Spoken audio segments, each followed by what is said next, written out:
இன்னைக்கு ஃப்ரைடேன்றனால காலையிலேருந்து வீடு க்ளீன் பண்ணுற வேலையை தான் பார்த்துட்டு இருந்தேன். வீடெல்லாம் க்ளீன் பண்ணி முடிச்சுட்டு கொஞ்சம் ரெஸ்ட் எடுக்கலான்னு பார்த்தோன்னா ஃப்ரிட்ஜை ஓப்பன் பண்ணால் ஃப்ரிட்ஜ் ரொம்ப டஸ்ட்டாக இருந்த மாதிரி இருந்துச்சு. ஊருக்கு போயிட்டு வந்ததுலேருந்து இன்னும் ஃப்ரிட்ஜை க்ளீன் பண்ணவே இல்லை. அதனால இன்னைக்கு க்ளீன் பண்ணிடலாமேன்னு சொல்லிட்டு எல்லாத்தையுமே அழகாக கழட்டி எடுத்துட்டு இருந்தேன். கழட்டி எடுத்துட்டு எல்லாத்தையுமே வெளியில் வச்சு வாஷ் பண்ணிடலான்னு சொல்லிட்டு வெளியில் எடுத்துகிட்டு போய் வாஷ் பண்ணியாச்சு. வாஷ் பண்ணி வெளியில் காய வச்சுட்டு இருக்கும்போது லைட்டாக மழை தூர ஆரம்பிச்சிருச்சு. வெயிலும் மழையும் கலந்த மாதிரி இருந்துச்சு.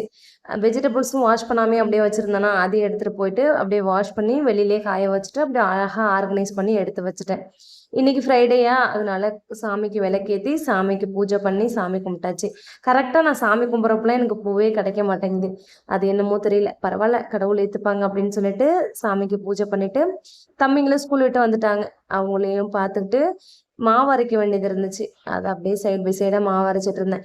என்னைக்கெல்லாம் எனக்கு வேலை ஹெவியாக இருக்கும் அன்னைக்கு தான் வீட்டில் இட்லி மாவு காலியாகும். அதே மாதிரி அத்தை மாமா ஊர்லேருந்து வரேன்னு சொல்லியிருந்தாங்களா, அதனால இட்லி மாவு அரைக்க வேண்டிய கட்டாயத்துக்கு உள்ளாயிட்டேன். அதனால சைட் பை சைடாக இட்லி மாவும் அரைச்சி எடுத்து வச்சாச்சு. பிடிச்சிருந்தா லைக் பண்ணுங்க, மறக்காம சேனலை சப்ஸ்கிரைப் பண்ணி சப்போர்ட் பண்ணுங்க. தேங்க்யூ ஃபார் வாட்சிங்.